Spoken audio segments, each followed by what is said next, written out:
Hi friends, మేము వచ్చేసి ఇక్కడ సుబ్రహ్మణ్యేశ్వర స్వామి టెంపుల్కి వచ్చామండి. ఈ టెంపుల్ వచ్చేసి ఆలవెల్లి మల్లవరం, పాముల మల్లవరం అని కూడా అంటారండి. ఇది వచ్చేసి గొల్లప్రోలు మండలం, తూర్పుగోదావరి జిల్లా అండి. మేము ఇక్కడికి చాగంటి గారి ప్రవచనాలు విన్న తర్వాత ఇక్కడికి వచ్చామండి. ఎందుకంటే ఇక్కడ సంతానం లేని వారికి సంతానం కలుగుతుందండి. అలాగే పెళ్ళి కావాల్సిన వాళ్ళకి ఇంకా ఏమైనా ఇబ్బందులు ఉన్నా ఇక్కడ ఒకసారి దర్శించుకుంటే ఖచ్చితంగా తీరుతాయండి. సంతానం కోసం అక్కడ రెడ్ కలర్ శారీ కట్టుకొని పూజ చేస్తున్నారు కదండి, అలాంటి కలర్ శారీ ఇస్తారు. జెంట్స్కి అయితే తువాలు ఇస్తారండి. ఈ కోనేరు ఉంది కదా, ఈ కోనేరులో భార్య భర్త ఇద్దరు స్నానం చేసేసి ఆ శారీ కట్టుకొని ఈ గుడి చుట్టూ 3 ప్రదక్షిణలు చేయాలండి. 3 ప్రదక్షిణలు చేసిన తర్వాత నెక్స్ట్ చెప్తానండి. ఇక్కడ వచ్చేసి యాగశాల అండి, తర్వాత నవగ్రహ మందిరం అండి.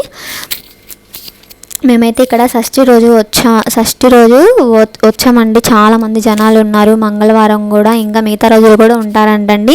ఎందుకంటే తెల్లవారుజామునే కోనేరులో స్నానం చేసేసి గుడి చుట్టూ 3 ప్రదక్షిణలు చేయాలండి. అందుకని ముందు రోజే రావాలి.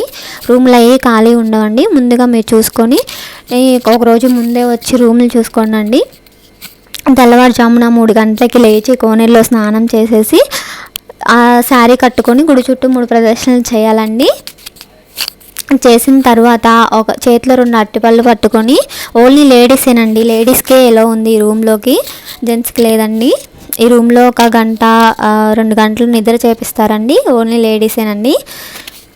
అది సంతాన శయన మందిరం అండి.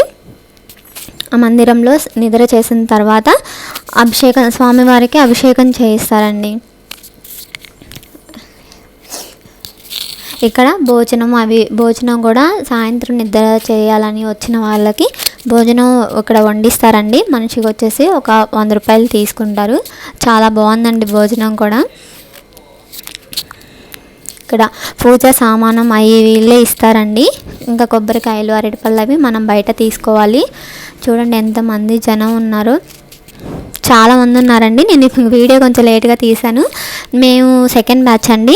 చాలామంది జనం ఉన్నారు. ఇక్కడ వచ్చేసి స్వామివారి కళ్యాణం జరుగుతుందండి. ఎవరో మొక్కున్నట్టున్నారు, వాళ్ళు చేయించుకుంటున్నారు.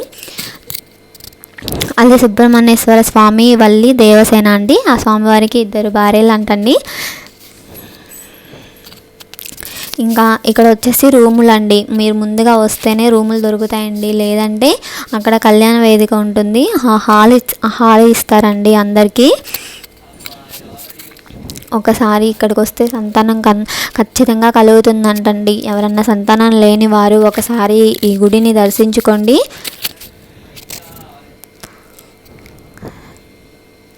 ఈ వీడియో చూస్తున్న అందరికీ థ్యాంక్ యూ అండి. Please support me, share and like, subscribe.